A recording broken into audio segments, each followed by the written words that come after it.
Être autiste, ça veut souvent dire se sentir surchargé par l'environnement et les sensations qu'il procure, surchargé par les situations sociales et les émotions qu'elles amènent. Mais il y a des moments où ça dépasse nos limites et ça peut avoir plusieurs conséquences dans l'immédiat et c'est de ces conséquences-là dont on va parler aujourd'hui. Donc, en premier lieu, on va parler de l'effondrement autistique. L'effondrement autistique arrive lorsque la personne a épuisé ses ressources et ça se vit comme une émotion émotionnelle qui va vers l'extérieur. Donc, on va dire qu'il y a des comportements extériorisés. Qu'est-ce qu'on entend par là? Des pleurs ou des cris, des mouvements rapides. La personne peut complètement s'effondrer sur le sol.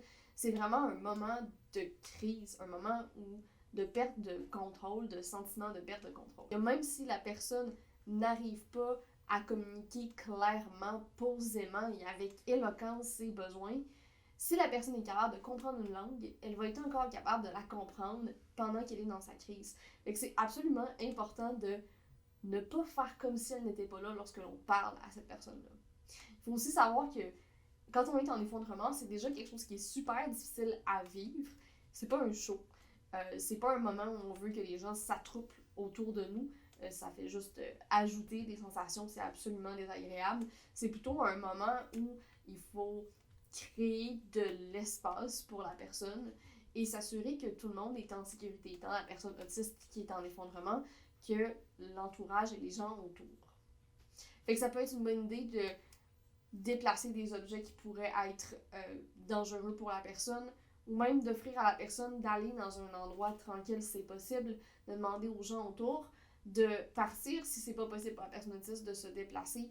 Bref, c'est vraiment un moment où on veut créer de l'espace pour permettre à la personne de reprendre un contrôle sur elle-même. Et après, il peut y avoir d'autres interventions.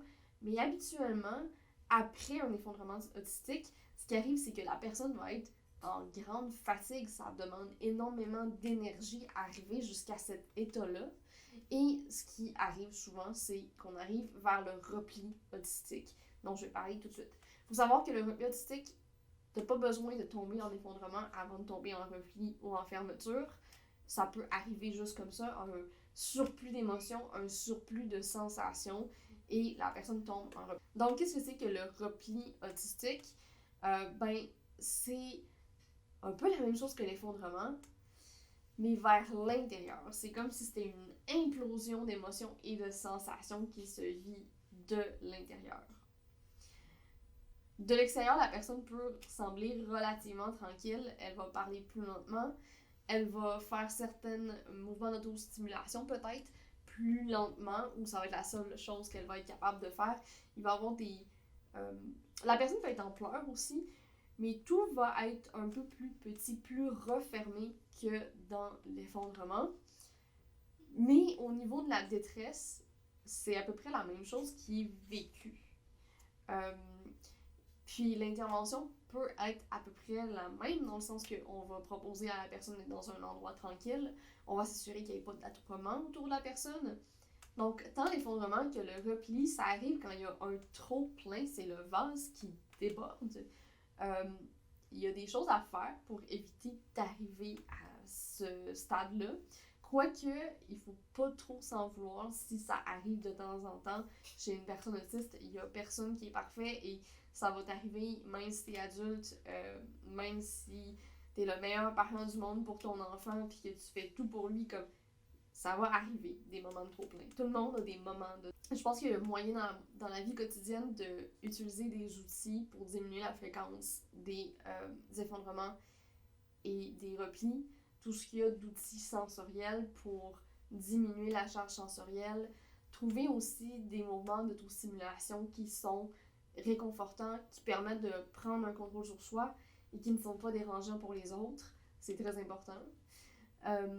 Et tout ce qui est de respect de la routine, ces éléments-là sont vraiment importants pour maintenir un équilibre interne qui permet de ne pas tomber dans ces états-là. Donc, le troisième élément dont je veux parler, c'est l'inertie. L'inertie, on en entend un petit peu moins souvent parler. C'est quelque chose qui est moins spectaculaire aussi et qui peut être un peu plus rapide à résorber, en fait beaucoup plus rapide à résorber. L'inertie, c'est simplement lorsqu'il y a une trop grande quantité d'informations sensorielles et émotionnelles et que c'est impossible de choisir l'action suivante.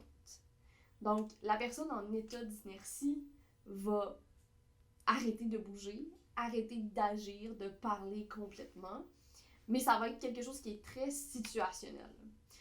Un exemple que je donne souvent, c'est quand je rentre à l'intérieur d'un bâtiment l'hiver. Parce qu'il y a énormément de choses à gérer, surtout s'il neige dehors. Parce que tu vas avoir la neige sur les bottes, mais aussi sur le manteau, sur la tuque, sur le foulard. Qu'est-ce qu'on fait en premier? Est-ce qu'on enlève le sac à dos? Est-ce qu'on enlève la tuque et les mitaines? Est-ce qu'on enlève les bottes? Après, une fois qu'on enlève les bottes, où est-ce qu'on met les pieds? Je sais jamais où on met les pieds pour éviter d'être mouillé. Tout ça à gérer, c'est juste trop. Et je rentre à l'intérieur et j'ai un moment qui dure une bonne quinzaine, vingtaine de secondes, des fois plus, des fois jusqu'à ce que quelqu'un me parle, parce que j'arrive pas à décider quelle action je dois faire en premier pour être la plus efficace possible dans enlever mes patentes d'hiver. C'est vraiment inefficace finalement. Mais c'est le genre de situation qui peut arriver super souvent et qui peut te faire des bêtises. Un autre truc qui peut arriver souvent, relativement souvent, c'est tu amènes quelque chose à la table que tu as dans tes mains et tu vois qu'il y a un verre qui est en train de tomber. Mais ça peut être super dur de rattraper le verre qui est en train de tomber parce qu'il faudrait que tu choisisses où tu déposes l'objet que tu avais déjà dans tes mains. Puis le temps de faire ça, même si c'est un moment où le verre tombe lentement, ça se peut que tu n'aies pas le temps. Et c'est pas que tu n'avais pas vu, c'est pas que tu as fait exprès, c'est pas que tu voulais faire un dégât. C'est juste que ton cerveau n'a pas choisi où déposer l'objet que tu avais dans tes mains. Donc, c'est pour l'inertie. Voilà.